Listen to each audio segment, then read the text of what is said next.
अस्सलाम वालेकुम मतिउल्लाह जान MJ TV। इस वक्त मैं सुप्रीम कोर्ट में बैठा हूँ और सुप्रीम कोर्ट के एक दिन पहले के फ़ैसले के हवाले से बात करना चाह रहा हूँ।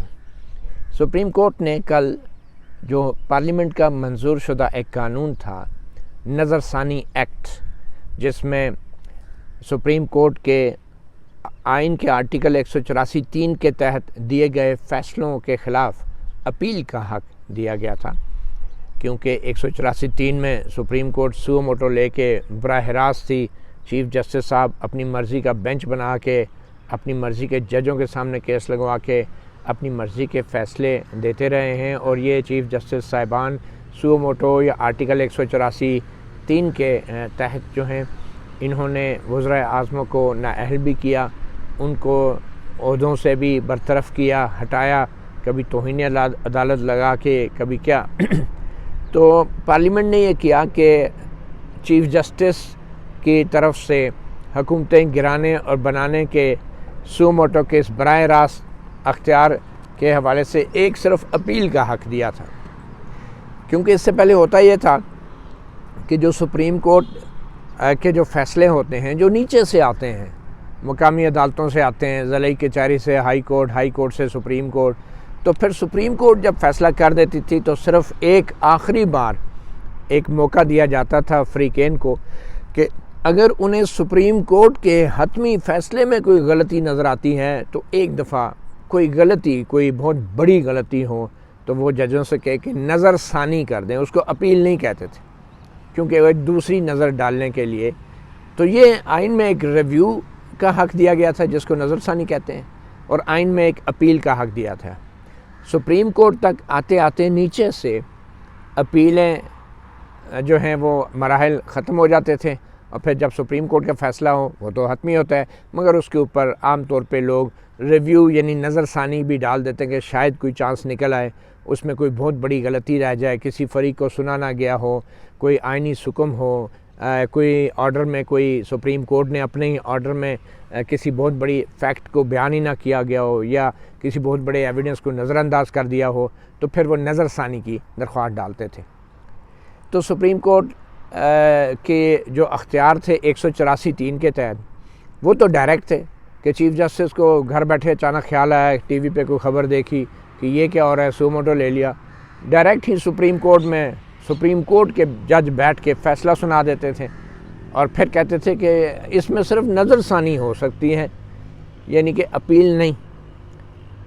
तो पार्लियामेंट ने किया कि चीफ़ जस्टिस के इन गैर मामूली अख्तियारात को महदूद करने के लिए पहले एक कानून लाए, प्रैक्टिस एंड प्रोसीजर एक्ट, जिसको सुप्रीम कोर्ट के 8 जजों ने बैठ के मुअत्तल कर दिया। अभी वो सदर के साइन भी नहीं हुए थे, पार्लियामेंट में ही था, क्योंकि पार्लियामेंट सदर का हिस्सा होता है, और वो केस अभी भी पड़ा है, प्रैक्टिस एंड प्रोसीजर एक्ट। और उस प्रैक्टिस एंड प्रोसीजर एक्ट में भी ये अपील का हक़ दिया गया था उन मामलात में जिसमें सुप्रीम कोर्ट सुओ मोटो अख्तियारात के ज़रिए डायरेक्ट किसी चीज़ का नोटिस लेके फ़ैसला देती थी, और कई बार वज़ीर आज़म को भी भड़का देती थी।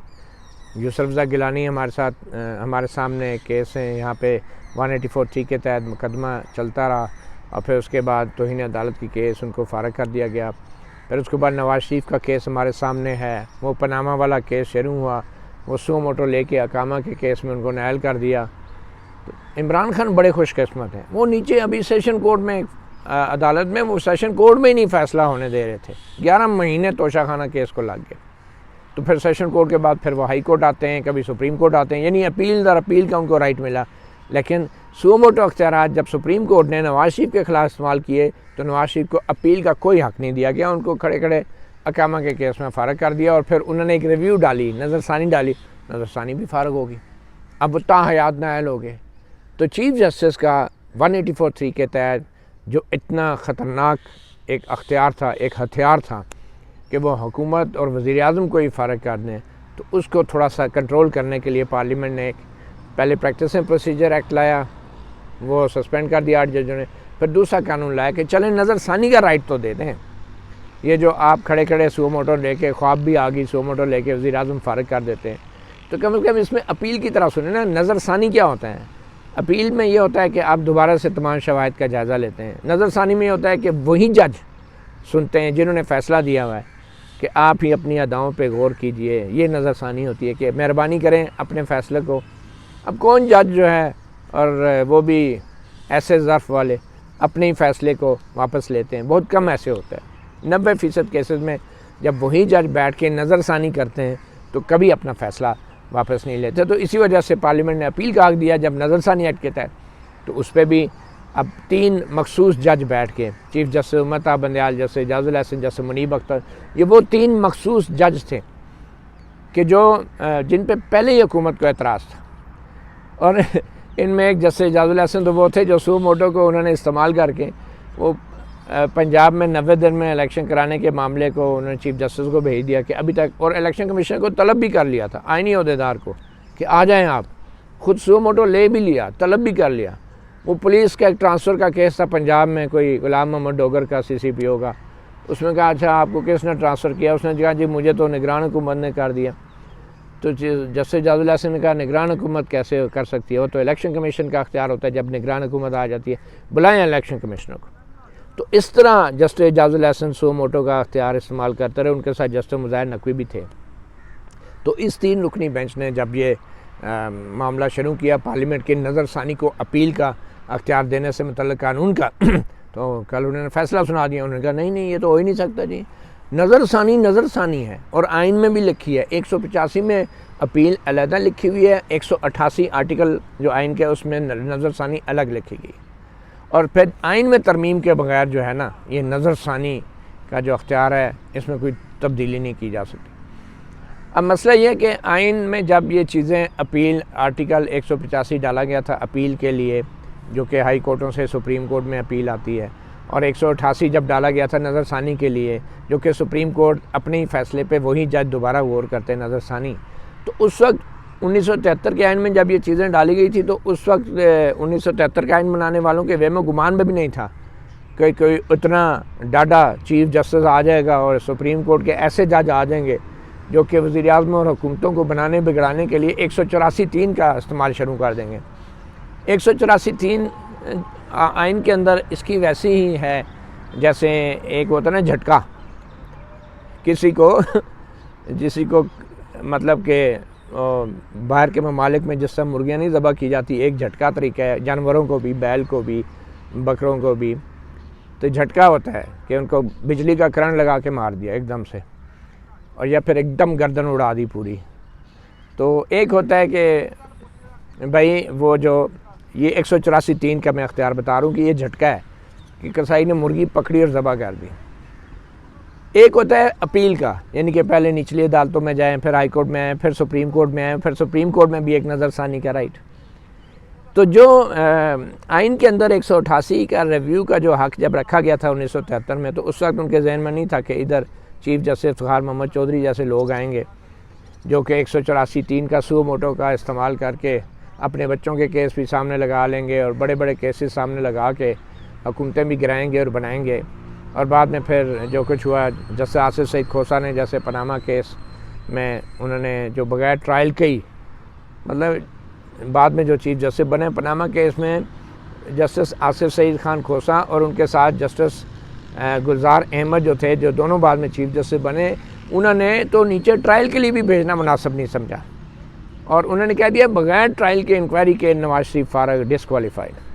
जबकि उनके साथी 3 जजों ने कहा कि नहीं हम ऐसे करते हैं JIT बना। हालांकि ये भी सुप्रीम कोर्ट का काम नहीं है कि तफ्तीशें करवाएं और ऊपर उसके जस्टिस एजाजुल हसन जैसे लोगों को निगरान जज बना के इंक्वायरियाँ कराएं, और फिर जो कुछ बाद में नीचे हुआ, जैसा साहब अदालत के जज जिनकी निगरानी जस्टिस एजाजुल हसन कर रहे थे, उनकी नंगी वीडियोज़ के दिखा के उनको ब्लैकमेल किया गया, और उस ब्लैकमेलिंग के एतराफ़ जो है उसकी भी वीडियो आ गई।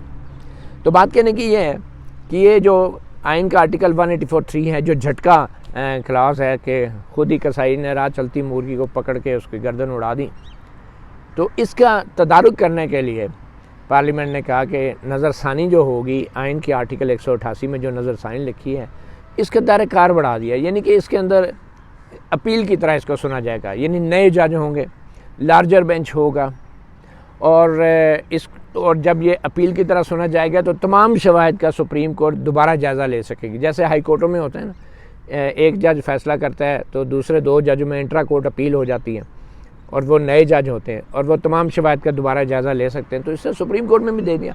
और ये सिर्फ 184(3) यानी झटका वाले अख्तियार के लिए ये नया कानून बनाया गया था कि सिर्फ जो 184(3) सुओ मोटो के फ़ैसले उनके ऊपर सिर्फ ये अपील की तरह सुनी जाएगी। बाकी जो नीचे से मुकदमात आ रहे हैं ट्रायल कोर्ट से, हाई कोर्ट से सुप्रीम कोर्ट, वो तो उसी तरह रिव्यू, उनका रिव्यू वैसे ही रहेगा, क्योंकि उनको तो नीचे से अपील कितनी बार वो सुन चुके हैं, तो फिर रिव्यू तो होता है। तो इस कानून को भी जो है कल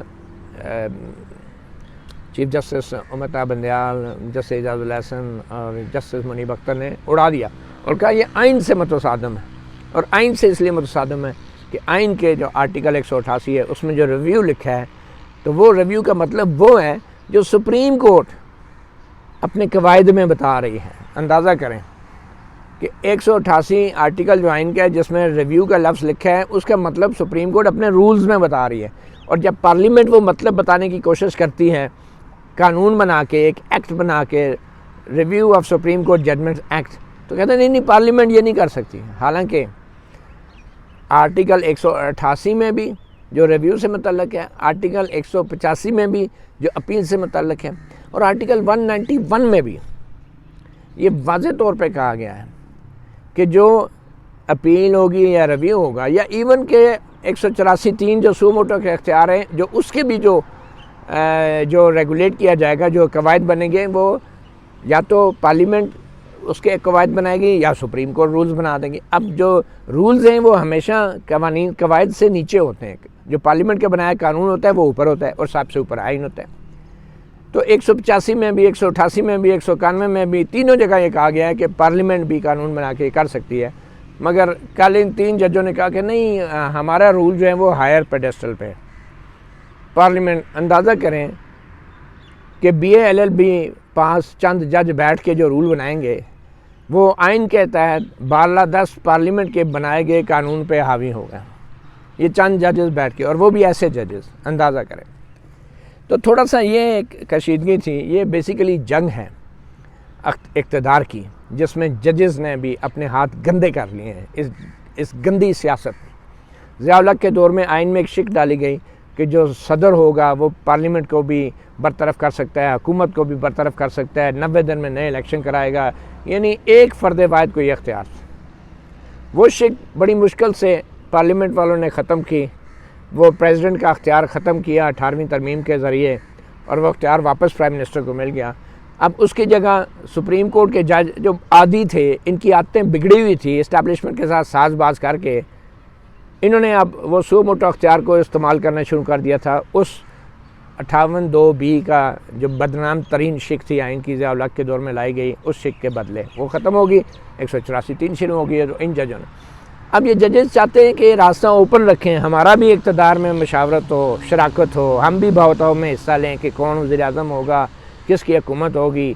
तो ये जजेस जो हैं आखिर दम तक लड़ाई कर रहे हैं कि सुओ मोटो का अख्तियार जो है उसको ना तो जो है रिव्यू में उसको अपील वाला राइट दिया जाए, और जो सुओ मोटो में फ़ैसले होते हैं, ज़ाहिर बात है, अब सुओ मोटो को इतना बड़ा अख्तियार, चीफ जस्टिस रात को सोते जागते उठ के ख्याल है TV पे देखा, इस पर सुओ मोटो ले लो जी, बुला लो वज़ीर-ए-आज़म को, और फिर अपनी मर्ज़ी के जज का बेंच बनाने का अख्तियार भी उसी सुओ मोटो के तहत चीफ जस्टिस को, और फिर फैसले भी अपने। अब देखें ना, ये जो 3 जजों का बेंच है ये भी चीफ जस्टिस बंदयाल ने बनाया, तो फैसला आ गया। फैसला सबको पता था, इन तीनों की शक्लें देख के पता था कि क्या फ़ैसला आने वाला है, और फैसला आ गया।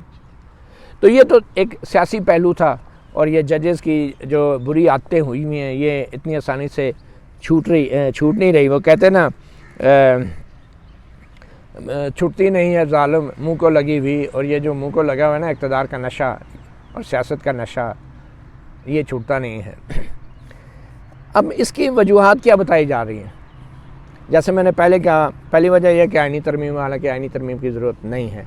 जो मुतल्लिका शिक्के उनमें वाज़ेह तौर पे लिखा है, सिर्फ लफ्ज़ रिव्यू लिखा है, उस रिव्यू की डेफिनेशन लॉ में होनी थी, वो पार्लियामेंट ने की है, सुप्रीम कोर्ट कहती है नहीं। फिर कहते हैं जी फाइनलिटी, कि सुप्रीम कोर्ट का फ़ैसला जो है जब फाइनल हो जाए तो बार बार फिर आप अपील का जब भाग देंगे रिव्यू की बजाय, तो ये तो फिर कभी फाइनल ही होना हो। क्यों नहीं होगा भाई, क्यों नहीं फ़ाइनल होगा, कैसे नहीं होगा? ये फाइनलिटी का जो सोच और फ़लसफ़ा है ना, जिसके ऊपर जस्टिस मुनीब ने भी बात की है, चीफ जस्टिस उमता बंदयाल ने भी, जस्टिस एजाजुल हसन ने लिखी है जजमेंट, ये फाइनलिटी का जो कॉन्सेप्ट है वो इसलिए है कि नीचे से जब केस चलना शुरू होता है, ट्रायल कोर्ट से, सेशन से हाई कोर्ट में आता है, हाई कोर्ट से सुप्रीम कोर्ट में आता है, तो फिर सुप्रीम कोर्ट का ऊपर जो है वो रिव्यू होता है। अपील नहीं देते कि चलो यार सुप्रीम कोर्ट का फाइनल फैसला हो, उस पर अमल भी तो होना है ना। सुप्रीम कोर्ट सबसे आला तरीन अदालत है। तो वो फाइनलिटी का कॉन्सेप्ट जो है वो इसलिए नहीं है कि चीफ जस्टिस रात को ख्वाब में उसे कुछ आए, सुबह सुओ मोटो लेके वज़ीर आज़म को उड़ा दे और के फाइनलिटी है। नहीं, फाइनलिटी का कॉन्सेप्ट जुड़ा है उस पूरे ड्यू प्रोसेस से जो निचली अदालतों से शुरू होता है और अपीलों में होते हुए हाई कोर्ट से होते हुए सुप्रीम कोर्ट आता है, तो फिर उसको एक फ़ाइनल क्लोजर देना ज़रूरी होता है। लेकिन यहाँ पे फाइनलिटी कहाँ से आ गया जी? 184(3) का तो कहीं उन्होंने डिस्कस ही नहीं किया। भाई ये फाइनलिटी 184(3) में कैसे लागू होती है? पहले खुद ये जजेस कहते रहे और अभी भी बहुत से जजेस कह रहे हैं कि सुओ मोटो का जो फैसले होते हैं 184(3) के, उसमें कोई अपील नहीं है, अपील होनी चाहिए। अच्छा, मज़े की बात यह है, ये कहते हैं कि सुप्रीम कोर्ट के रूल्स तो भाई कुछ शर्म करें।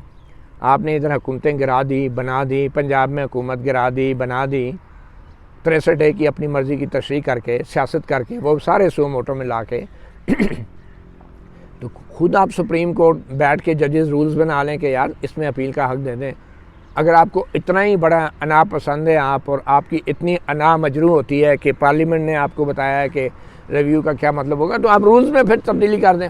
रूल्स में इसलिए नहीं करते हैं कि ये चंद जजेस, चीफ जस्टिस उमता बंदयाल और इन जैसे पहले जो कुछ चीफ जस्टिस साहिबान थे, ये सियासत करते थे।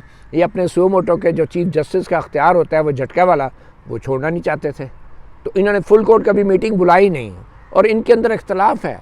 इनके साथी जजेस justice Faisal, justice Mansoor Ali Shah, justice Yahya Afridi और चंद दूसरे जजेस, जस्टिस सरदार तारिक मसूद, वो सब कह रहे हैं कि जो आर्टिकल 184(3) के जो सुओ मोटो के आप फैसले करते हैं ना झटके वाले, इसको कोई रेगुलेट करें। नोटिस लेने का अख्तियार आइन के अंदर ये नहीं लिखा कि चीफ जस्टिस सोते जागते सुओ मोटो ले लेगा। आइन के अंदर लिखा है सुप्रीम कोर्ट लेगी। तो सुप्रीम कोर्ट का मतलब ये है कि फुल कोर्ट रूल बनाए कि सुप्रीम कोर्ट का मतलब यह है कि 4-5 जजेस मिलकर एक कमेटी बना लें, जैसे कि प्रैक्टिस प्रोसीजर एक्ट में कमेटी बनाई गई। वो डिसाइड करें कि इस पर सुओ मोटो बनता है कि नहीं, ये पब्लिक इंपॉर्टेंस का मैटर है या नहीं। तो नहीं, अब इस वजह से सुप्रीम कोर्ट में तकसीम है। और ये जो चीफ जस्टिस उमता बंदयाल हैं, 30-35 दिन तो इनके रह गए नौकरी में, और ये जाते जाते भी एक दरवाज़ा खुला रखना चाहते हैं इस्टेब्लिशमेंट के लिए। ऐसे दरवाजे पे बैठ के देख रहे हैं कोई हमारे पास आएगा और हमसे कोई रब्ता करेगा। जैसे नहीं, इमरान खान कहते हैं अभी भी कि मैं आर्मी चीफ से मिलना चाहता हूँ, मुझे कोई बात नहीं कर रहा। तो ये चीफ जस्टिस साहिबान भी वैसे ही हैं, खान साहब की तरह। ये भी दरवाजे पे बैठे राह तकते रहते हैं इस्टेब्लिशमेंट की। और इसीलिए ना तो सुओ मोटो के मुतल्लक आइन की जो शिका आर्टिकल 184, ना तो उसके कोई कवायद बना रहे हैं जो आइन में लिखा है कवायद बनने। और अब जब पार्लियामेंट उसको रेगुलेट करने की कोशिश कर रही है, चाहे रिव्यू के ज़रिए, चाहे वो कमेटी बना के बेंच कौन बनाएगा सुओ मोटो के, तो उस पर ये मज़ामत कर रहे हैं। तो ये दरवाजे पे बैठे हुए, अब मैं क्या कहूँ, वो लाहौर में कुछ ऐसे इलाके हैं जहाँ पे वो खिड़कियों में बैठे जो है ना वो हाथ हिलाते हैं लोग।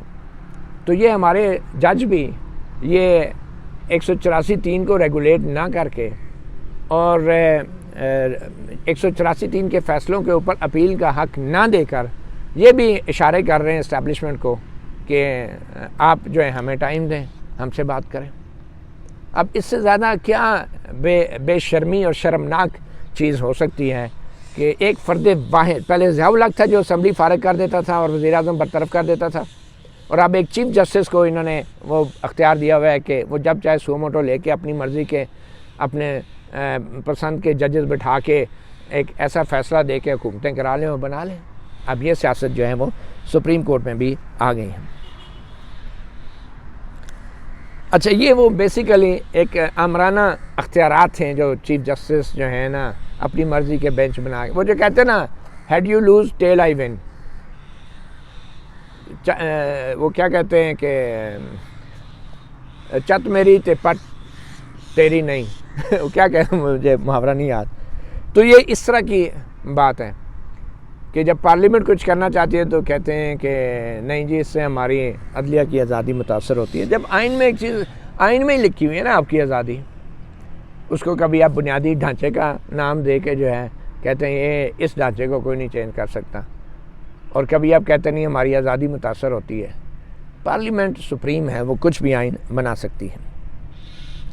अच्छा, हालत ये है कि अटॉर्नी जनरल ने जब कहा कि जनाब जो अपील का बुनियादी हक है, अपील का, वो आइन ने दिया हुआ है। और इसीलिए जब निचली कोर्ट में कोई फ़ैसला होता है तो हाई कोर्ट में अपील का हक है, फिर हाई कोर्ट में होता है तो सुप्रीम कोर्ट में अपील का हक है। और अपील से मुराद सारे केस को दोबारा सुना जाना। तो ये आइन में एक चीज़ है। तो सो मोटो में जो चीफ जस्टिस आधी रात को उठ को सो मोटो ले लू के वज़ीर आज़म भी फ़ारग और हुकूमत भी फ़ारग, तो उसके ऊपर अपील क्यों नहीं होनी चाहिए? उसके ऊपर नज़रसानी क्या होती है कि दूसरी नज़र वही जज डाल लें, ये क्या होती है? तो जब अटॉर्नी जनरल ने ये कहा कि ये बुनियादी हक है और ये मुनसफ़ाना ट्रायल जो आइन का आर्टिकल 10A है, फेयर ट्रायल का जो बुनियादी है, उसके भी ख़िलाफ़ है, तो अंदाज़ा लगाएं 3 जजेस जो बड़े फ़िलासफ़र हैं, इन्होंने अटॉर्नी जनरल की दलील को ये समझा कि अटॉर्नी जनरल ये कह रहे हैं कि जो सुप्रीम कोर्ट में फ़ैसले होते हैं वो मुनसफ़ाना ट्रायल के नहीं होते। तो ये जस्टिस एजाजुल हसन लिखते हैं और चीफ जस्टिस बंदयाल और जस्टिस मुनीब अख्तर उसकी तायद करते हैं, और वो ये कहते हैं कि अटॉर्नी जनरल के दलाइल से तो ये लगता है जैसे सुप्रीम कोर्ट में मुनसफ़ाना ट्रायल नहीं होता। हाँ भाई, ये क्या, सुप्रीम कोर्ट तो नोटिस भी जारी करती है, एक दलील फ़रीक़ैन को भी सुनती है, दूसरों को भी सुनती है, फिर फैसले देती है। भाई अटॉर्नी जनरल ने तो ये कहा ही नहीं कि आप मुनसफ़ाना ट्रायल नहीं करते। अटॉर्नी जनरल तो सिर्फ ये कह रहा है कि आपके ट्रायल मुनसफ़ाना अगर हैं भी, लेट से, फिर भी उसके ऊपर अपील का हक बनता है। जैसे कि हाई कोर्ट के जितने ट्रायल हैं, जितने फ़ैसले होते हैं, अगर उन पे अगर अपील बनती है तो इसका ये मतलब है वो सारे फेयर ट्रायल नहीं होते। हाई कोर्ट सारी जो है वो अनफेयर ट्रायल होती है, नहीं। बात फेयर ट्रायल या अनफेयर ट्रायल की नहीं है, बात उस हक की है जो हर शख्स को हासिल होना चाहिए। और ख़ासकर जब आप हुकूमतें गिरा रहे हैं, बना रहे हैं, सियासत कर रहे हैं अपने हल्फ के बरखिलाफ़, और कह रहे हैं नहीं रिव्यू में भी नहीं जाने देंगे। आप अंदाज़ा करें चीफ जस्टिस की हालत ये है, वो कहते हैं सो मोटो लूँगा भी मैं खुद घर बैठ के, अच्छा उसके ऊपर बेंच भी मेरे मर्ज़ी के जजेस होंगे, ठीक है, फ़ैसले भी मैं अपनी मर्ज़ी के कराऊंगा, और फिर उन फैसलों को भी उनके ऊपर जो रिव्यू होगा वो रिव्यू भी वही जज सुनेंगे जो मैंने लगाए थे। ये है खुलासा चीफ जस्टिस के इस फैसले का जो उन्होंने दिया, और ये इंतहाई शर्मनाक एक फ़ैसला है। अब इसी तरह जस्टिस मुनीब साहब भी, क्योंकि वो बड़े फ़िलासफ़र हैं, वो एक अंग्रेज़ी का समंदर है जो पता नहीं कहाँ से केस ढूंढ के लाते हैं। ये ऐसा अंग्रेज़ी का समंदर है कि जिसमें पीने का एक कतरा नहीं है, यानी कि मंतक और इंसाफ का एक कतरा नहीं है। ये ऐसा अंग्रेज़ी का समंदर है जस्टिस मुनीब के फ़ैसले जो है। अभी फिर उन्होंने कोई 20-25 सफ़ात का अलग से इजाफी नोट, वो अब वकला इस बात को समझ रहे, वो जो मोर ओवर नहीं होता कि पहले जो कर दिया ज़रा मज़ीद थोड़ा। तो जस्टिस मुनीब ने ये कहा है कि ये जो रेस जुडिकेटा होता है, यानी एक दफ़ा एक मसला जो है वो फाइनली डिसाइड हो चुका है तो उसको दोबारा उस तरीके से नहीं उठाना चाहिए। भाई ये रेस जुडिकेटा जो होता है ये तो उन केसेस के लिए होता है कि जो केस नीचे से आते हैं तो उनके ऊपर जब सुप्रीम कोर्ट कोई फ़ैसला कर देती है तो उसको दोबारा सुप्रीम कोर्ट ना सुने। तो जो केसेस झटका केसेस हैं 184(3) वाले, जो चीफ जस्टिस घर से बैठ के सो मोटो ले लेता है, तो उसके ऊपर तो अपील का हक होना चाहिए। उसमें रेस जुडिकेटा कहाँ से आ गया? या तो आप फिर आप ये तय कर लें कि झटका केस नहीं होगा, 184(3) के तहत पब्लिक इंटरेस्ट लिटिगेशन जो है वो सुप्रीम कोर्ट खुद नहीं सुनेगी, वो सुप्रीम कोर्ट हाई कोर्ट के चीफ जस्टिस को भेज देगी और वहाँ पे वो इसका फ़ैसला होगा इस केस का, फिर उसके बाद एक अपील का हक मिल जाएगा। या तो आप ये तय कर लें, आप जो है बैठ के वो क्या कहना चाहिए कि ख़ुद भी जज भी हैं, जूरी भी खुद हैं, एक्सिक्यूशनर भी खुद हैं। सो मोटो का तो अख्तियार का फ़िलहाल यही मतलब एक निकल रहा है। और बहरहाल आप देखें, जब इनकी अपनी मर्ज़ी होती है तो जो रिव्यू अभी जो ये रिव्यू करते हैं ना, कहते हैं वही जज सुनेंगे। अब ये क्या करते हैं, मर्ज़ी होती है तो अभी भी कुछ केसेस ऐसे हुए, जैसे ओबारा बस्टर्ड का केस था जिसमें हमारे कुछ अरब ममालिक के दोस्त यहाँ शिकार करते थे ओबारा बस्टर्ड का। वहाँ पे जब चीफ जस्टिस को प्रेशर आया तो उस वक्त ये भूल गए कि 188 आइन की जो है वो रिव्यू है और रिव्यू में लार्जर बेंच नहीं बन सकता। उस वक्त उन्होंने जो ऑथर जज थे उनको निकाल दिया, जैसे काजी फैज़ी साहब भी एक जज थे, और लार्जर बेंच बना दिया, और वो रिव्यू के अंदर सुप्रीम कोर्ट ने अपना ही फ़ैसला, वो जो कहते हैं ना, थूका हुआ चाट लिया कि नहीं ओबारा बस्टर्ड के ये शरायतें इस तरह करके लाइसेंस दे के ये कर सकते हैं वो कर सकते हैं। तो जब मर्ज़ी होती है तो रिव्यू अपने फ़ैसले के ख़िलाफ़ रिव्यू में जाते हैं। और अच्छा एक और मज़े की बात, ये कहते हैं कि जो रिव्यू बड़ा महदूद होता है जी, सिर्फ error floating on the surface होती है। तो जो सैक्ट एम्प्लॉइज़ का केस था, जो जस्टिस मुशीर आलम ने बड़ा जुल्म करते हुए अपनी रिटायरमेंट वाले दिन 2 घंटे पहले जल्दी जल्दी लिख के ना उसमें फ्रीकेन का दलाइल का कोई जिक्र, ना अटारनी जनरल को सुना और सारे 16,000 मुलाजमीन को बरतरफ कर दिया। जिस पे जब रिव्यू आई तो चीफ जस्टिस उमर ता बंदयाल आ गए रिव्यू में। अब उस रिव्यू के अंदर इन्होंने नहीं कहा कि नहीं हम रिव्यू से बाहर नहीं जा सकते। उन्होंने क्या किया, ये तो बहुत बड़ा रोला है, इधर 16,000 मुलाजमीन ख़ानदान उनके बाहर सुप्रीम कोर्ट के आगे। और जब प्रेशर आया तो चीफ जस्टिस उमर ता बंदयाल को फिर 188 रिव्यू भूल गई। फिर उन्होंने क्या किया, रिव्यू के अंदर सुओ मोटो ले लिया। अंदाज़ा लगाएं, सैक्ड एम्प्लॉई केस में चीफ जस्टिस उमर ता बंदयाल रिव्यू में आ गए। रिव्यू में उन्होंने अपना सुओ मोटो ले लिया। और सुओ मोटो इसलिए हम मुकम्मल इंसाफ करना चाहते हैं। आर्टिकल 187 के तहत सुप्रीम कोर्ट मुकम्मल इंसाफ के लिए कोई भी आर्डर पास कर सकती है। और ह्यूमन राइट्स के साथ जोड़ के सुओ मोटो 184(3) का रिव्यू में ले लिया। अच्छा, अब आपने ले लिया रिव्यू में। रिव्यू के अंदर आर्टिकल 184(3) पहली दफ़ा चीफ जस्टिस उमर ता बंदयाल ने सैक्ड एम्प्लॉई केस में इन्वोक कर दिया और कुछ ऐसे खिचड़ी फैसला दिया कि बेचारे जिनको बहाल करना था उनका भी मज़ा ख़राब हो गया। यानी दूध में मींगन डाल के वो बेचारे लो ग्रेड में उनको दोबारा ज्वाइन करवा दिया। खैर अगर कर भी दिया तो अब मुझे बताएं, जब first time suo motu invoke होता है तो क्या उसके ऊपर रिव्यू नहीं हो सकता? चलें मौजूदा कानून के तहत और सुप्रीम कोर्ट के, क्या उस पर रिव्यू नहीं होना चाहिए? तो खुद जब मर्ज़ी होती है तो रिव्यू के अंदर सुओ मोटो ले लेते हैं, और जब मर्ज़ी होती है तो कहते हैं रिव्यू के ऊपर सर ये सुओ मोटो के ऊपर सिर्फ एक रिव्यू हो सकता है, तो अपील नहीं हो सकती।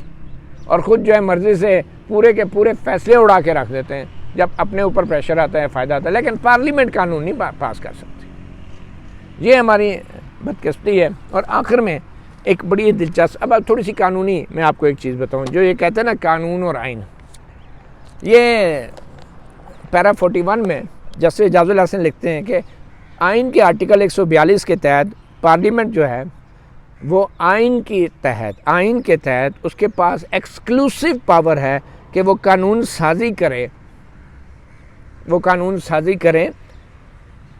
फेडरल लेजिस्लेटिव लिस्ट में दी हुई आइटम्स के बारे। फेडरल लेजिस्लेटिव लिस्ट में एक आइटम 55 है जो ये कहता है कि जो पार्लियामेंट है वो कानून साजी कर सकती है तमाम अदालतों के दायरा-कार और अख्तियारात से मुतल्लक मासिवाए सुप्रीम कोर्ट के। अब ये मासिवाए सुप्रीम कोर्ट के ऊपर जस्टिस एजाजुल हसन कहते हैं, ये देखें, कोई भी जो चीज़ इस लिस्ट में दी गई है, मतलब फेडरल लेजिस्लेटिव लिस्ट में, आगे जाके कहते हैं टू सच एक्सटेंट, जैसा कि आइन के अंदर ख़ास तौर पे जिसका अख्तियार दिया गया हो, यानी कि पार्लियामेंट अदालतों के हवाले से मासवाए सुप्रीम कोर्ट के कोई भी लेजिस्लेशन कर सकती है। और उसमें यह क्या है कि सुप्रीम कोर्ट के जो अख्तियारात हैं वो बढ़ाए जा सकते हैं, कम नहीं किए जा सकते। ये आइन का खुद जस्टिस एजाजुल हसन ही अपने फैसले में लिख रहे हैं कि अख्तियारात बढ़ाए जा सकते हैं और कम नहीं किए जा सकते हैं। तो आगे जाके कहते हैं ये जो आइटम 55 है इसके तहत तो अख्तियारात बढ़ा नहीं रहे, ये तो कम किए जा रहे हैं। हालांकि जो पार्लियामेंट ने कानून पास किया था नज़रसानी एक्ट को अपील की तरह सुनना, ये सुप्रीम कोर्ट के अख्तियारात बढ़ाने हैं और सुप्रीम कोर्ट ने इस पर कोई राय नहीं दी कि क्या ये अख्तियारात बढ़ाना है या कम है। तो जस्टिस एजाजुल हसन लिखते हैं कि क्योंकि सुप्रीम कोर्ट के बारे में ये कानून साजी हुई है, इसलिए आइटम 55 के तहत सुप्रीम कोर्ट के मतलब पार्लियामेंट कोई कानून नहीं बना सकती। हालांकि उस आइटम 55 में लिखा है कि अख्तियारात बढ़ाए जा सकते हैं सुप्रीम कोर्ट के। अब आप अंदाज़ा लगाएं, इस पूरे फैसले में जस्टिस एजाजुल हसन ने ये कहीं नहीं बताया कि अगर नज़रसानी की महदूद कार्रवाई को फैला के अगर अपील का दर्जा दिया जा रहा है तो क्या ये सुप्रीम कोर्ट के अख्तियारात को कम किया जा रहा है या बढ़ाया जा रहा है। इस तरह के मंतक, क्योंकि दिमाग पहले से बना हुआ है, माइंड बना हुआ है, तो इसलिए 3 जजेस जिस बेंच में भी होंगे आपको पता चल जाएगा कि ये किस तरफ फैसला जा रहा है। अच्छा, अब ये 3 जजेस जो हैं, जस्टिस बंदयाल चीफ जस्टिस जो हैं, जस्टिस एजाजुल हसन, जस्टिस मुनीब अख्तर, अब फैसला पता नहीं जस्टिस एजाजुल हसन नहीं लिखा होगा, ज़ाहिर बात है, या अगर जस्टिस बंदयाल ने भी लिखा है तो जस्टिस एजाजुल हसन के नाम से आ रहा है, क्योंकि आप वो ऑथर जज हो गए। तो भी ये साबित करना चाह रहे हैं कि जब चीफ जस्टिस उमर ता बंदयाल चले भी जाएँ तो जो इस फैसले के ऑथर जज हैं जस्टिस एजाजुल हसन, वो नज़रसानी में उनका बैठना ज़रूरी होगा। तो वो एक किस्म का जस्टिस एजाजुल एहसन को ये अमानत सौंप के जा रहे हैं कि इस फैसले के ऊपर अड़ जाना है, डर जाना है। अब कानूनी तौर पे इस फैसले का क्या हो सकता है? चीफ जस्टिस उमता बंदयाल चले जाएंगे। अब तकरीबन 30 दिन रह गए हैं रिव्यू में हुकूमत के पास। अगर हुकूमत कल रिव्यू फाइल कर देती है, 30 दिन का इंतजार नहीं करते। 30 दिन का मतलब यही है कि चीफ जस्टिस भी रिटायर हो जाएंगे। जस्टिस अच्छा, जब अगर रिव्यू लेट भी हो जाए 30 दिन से, यानी कि जस्टिस काजी फाइसा के आने के बाद हुकूमत फाइल करती है, तो वो रिव्यू जो है जस्टिस काजी फाइसा वो उस बेंच को इनलार्ज भी कर सकते हैं। पहले हो चुके हैं, चीफ जस्टिस का अख्तियार है। यही एजाजुल एहसन मुनीब अख्तर तो यही कहते हैं ना कि मास्टर ऑफ द रोस्टर है। तो जब नया मास्टर ऑफ द रोस्टर आएगा तो वो इस फैसले के ऊपर भी रिव्यू के लिए लार्जर बेंच बना देगा। तो फिर उस वक्त आपको मास्टर ऑफ द रोस्टर पे चीख नहीं मारनी, फिर बर्दाश्त करना है। तो अब काजी फाइसा जो है इस फैसले के ऊपर जब हुकूमत जस्टिस बंदयाल के जाने के बाद रिव्यू दायर करेगी और वो थोड़ा बहुत जो ताख़ीर होगी वो कंडोन हो जाती है कि ठीक है हम आपको सुनते हैं, ताख़ीर अगर होगी कोई बात नहीं, काफ़ी लेट मिली, तो फिर ये फ़ैसला अंडू हो सकता है और ये कानून बहाल हो सकता है। मगर उससे ज़्यादा अहम प्रैक्टिस एंड प्रोसीजर एक्ट जो पार्लियामेंट का, जिसको 8 जजों ने मुअत्तल कर रखा है, उन 8 जजों ने, वो ज़्यादा अहम है। क्योंकि उन 8 जजों में चीफ जस्टिस उमता बंदयाल भी हैं, जस्टिस एजाजुल एहसन भी हैं, जस्टिस मुनीब अख्तर भी हैं, और ये तीनों अपना माइंड इसमें दे चुके हैं। और 8 जजों के सामने भी प्रैक्टिस प्रोसीजर एक्ट में यही नुक्ता है बेसिक कि क्या पार्लियामेंट जो है सुप्रीम कोर्ट के प्रैक्टिस एंड प्रोसीजर को रेगुलेट कर सकती है। इस फैसले में इन तीनों जजों ने कह दिया नहीं कर सकती। तो अब ये किस मुंह से उन 8 जजों के बेंच में जाके बैठेंगे, क्योंकि ये तो अपना माइंड बता चुके हैं।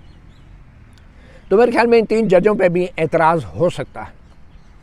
और चीफ जस्टिस उमता बंदयाल जब रिटायर हो जाएंगे, जस्टिस काजी फाइसा जब आ जाएंगे, तो उन 8 जजों के बेंच की भी तश्कील नो हो सकती है। और इस बात का इम्कान है कि प्रैक्टिस एंड प्रोसीजर एक्ट बहाल हो जाए।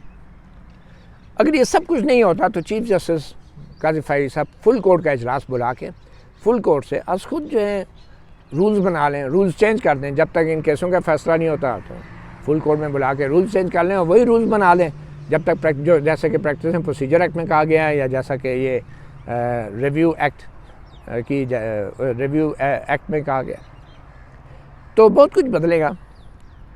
लेकिन मुझे अफसोस इस बात का भी है कि 3 जजों ने, जस्टिस एजाजुल एहसन, जस्टिस मुनीब अख्तर और चीफ जस्टिस उमता बंदयाल ने उनके सबसे बड़ा खुंदक जो है ना और एम्बैरेसमेंट, उसका बदला लेने का ठान लिया। ये रिव्यू ऑफ जजमेंट्स एक्ट के साथ एक इलेक्शन कमीशन की नज़रसानी की अपील भी लगी थी जो सुनी जा रही थी, नज़रसानी। और वो थी कि जो आपने पंजाब में 14 मई की तारीख दी थी जनाब, वो आपको अख्तियार नहीं था, वो आपने 14 मई की तारीख गलत दी थी। तो उसी दौरान ये एक्ट आ गया कि नहीं जी रिव्यू जजमेंट, अब तो ये रिव्यू नहीं, अब ये अपील है और लार्जर बेंच सुनेगा। तो चीफ जस्टिस ने रिव्यू ऑफ जजमेंट्स एक्ट को मुअत्तल ही नहीं किया। उन्होंने कह दिया अच्छा ऐसे करते हैं, फिर इलेक्शन कमीशन का रिव्यू बाद में सुनते हैं, क्योंकि अटॉर्नी जनरल ने कहा था जी लार्जर बेंच बनाए, अब तो कानून आ गया। क्योंकि अच्छा उस कानून को तो हम देखते हैं, पहले हम ये तय कर लेते हैं कि वो कानून सही है या नहीं, और वो कानून कल उन्होंने उड़ा दिया। तो इलेक्शन कमीशन ने जो 14 मई के पंजाब में इलेक्शन कराने के फ़ैसले के ख़िलाफ़ जो नज़रसानी दायर कर रखी थी, अब चीफ जस्टिस उमता बंदयाल हो सकता है उसको फौरी तौर पर लगा के उस 14 मई की अपनी जो दी गई तारीख़ है उस पर वो आड़ियाँ कहें कि ये सुप्रीम कोर्ट के फ़ैसले की खिलाफ वर्जी है। और यही 3 जज वही केस सुन रहे हैं। अंदाज़ा लगाएं इन 3 जजों के बाहर मामला जा ही नहीं रहे, जैसे एजाजुल एहसन, जस्टिस मुनीब अख्तर और चीफ जस्टिस बंदयाल। अब वो 14 मई वाली इलेक्शन कमीशन की नज़रसानी लगा के पता नहीं उसमें क्या करेंगे। और ये रिव्यू एक्ट इसीलिए उड़ाया है कि यही 3 जजों ने इलेक्शन कमीशन की नज़रसानी भी सुननी है। वैसे तो अब मैं समझता हूँ कि इलेक्शन कमीशन को एतराज़ करना चाहिए कि आप अपने लिए आराम वार कर रहे हैं। आप एक पहाड़ था, पार्लियामेंट का एक्ट जो आया था कि लार्जर बेंच सुनेगा रिव्यू को अपील की तरह और नए जज होंगे, वो एक पहाड़ था। आपने से उस पहाड़ के अंदर से सुरंग निकाली है, उस पहाड़ को रेज़ा रेज़ा करके, ताकि आप इलेक्शन कमीशन की नज़रसानी की दरख्वास्तें सुन सकें और उसके अंदर आप फिर इस शहबाज शरीफ की हुकूमत या PDM की हुकूमत के ख़िलाफ़ कोई ऐसी डायरेक्शन दे दे, ऐसे रिमार्क्स स्ट्रिक्चर पास कर दे जो इमरान खान को इलेक्शन में जिनका बड़ा फ़ायदा हो। और तो पता नहीं कुछ होगा या नहीं, लेकिन और हो सकता है वो उनके ख़िलाफ़ कंटेम्प्ट प्रोसीडिंग शुरू हो जाए। तो ये एक सुरंग निकाली है इन 3 जिसको कहते हैं ना वो बारूद लगा के इन्होंने जो judgement act, review of judgement act उड़ाया है, ये एक सुरंग निकाली है। और इस सुरंग का आखिरी सिरा जो है वो शायद PDM हुकूमत के ख़िलाफ़ इंतहाई सख्त रिमार्क्स या हदायत या एक्शन की सूरत में भी हो सकता है, जो तौहीन अदालत भी हो सकती है, जो इमरान खान को बहरहाल बहुत फ़ायदा देगी। और चीफ जस्टिस उम्मत बंदयाल तो अगर ऐसे फ़ैसले करके रिटायर होते हैं तो शायद उनको भी कोई फ़ायदा ज़रूर मिले। इस कौम का तो बहरहाल, और इस कौम के इदारों का और इस पार्लियामेंट का तो बहरहाल ऐसा नुकसान हो गया है कि जो शायद नाकाबिल तलाफ़ी होगा। मतीउल्लाह जान, MJ TV से इतना, इजाज़त दीजिए। अल्लाह हाफ़िज़।